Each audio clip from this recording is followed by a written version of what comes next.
the retired four-star General Barry McCaffrey now, NBC News military analyst.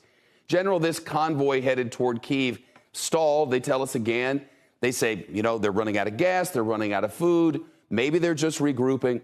In any case, what does it mean for Ukraine's military strategy going forward? It's simply an astonishing situation. I've never seen anything like it. They put 200,000 troops on an operational level of war into Ukraine, and they've turned their major attack, an armored movement to contact to seize Kyiv, it's turned into a parking lot, 3-4 vehicles wide. There's no return lane open. Now they're running out of gas, apparently food problems, abandoned vehicles on the side of the road, no track recovery process going on. They really balled it up. And at the head of that column, they've got these brave Ukrainians fighting. I don't think it's a strategic pause. I think they've lost control of their invasion. In the early going, General, we got these reports that they came in from so many areas that Ukrainians sat back and waited.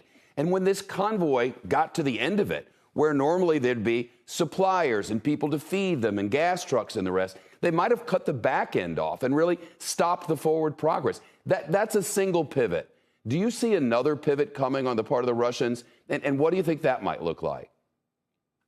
Well, look, if you screw up a company moving to contact, a captain can unscrew it in 2 hours. If you screw up an invasion of a country, I think it's take them several days to figure out how to do this.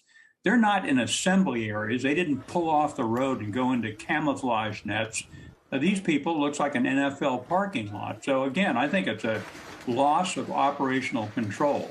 It's also obviously a comment on the courage of the Ukrainians who are prepared to fight to defend their country. But, Shep, you cannot defend Kyiv from the perimeter. So if the Russians want to seize Kiev, then the Ukrainian defense forces have to fall back into the city and fight out of the houses. If they do, they'll devour lots of Russian infantry. And the city will also get knocked down. There'll be huge civilian casualties. So the next 72 hours or so will be crucial. What will the Russians try and do? And will the Ukrainians fight block to block, yes or no? We've long talked about Putin as the bear or Russia as the bear going back before I was born. You corner a bear. You just wonder if they've game planned a worst case scenario that they certainly want to avoid and what that might look like. Thoughts?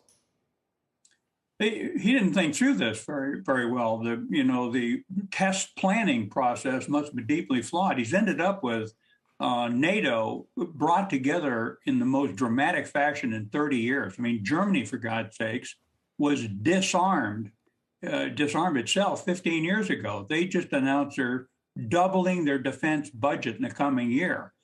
So Mr. Putin's in a strategic disaster. I don't see how he backs out. And the more he fights, the worse it's going to be for Russia in terms of economic sanctions and the 200 other negative impacts on the country. They just stripped Mr. Putin of his honorary president of the Jiu-Jitsu Society. So it's a tough situation for him. General McCaffrey, thanks so much for your time tonight. I appreciate it. Shepard Smith here. Thanks for watching CNBC on YouTube.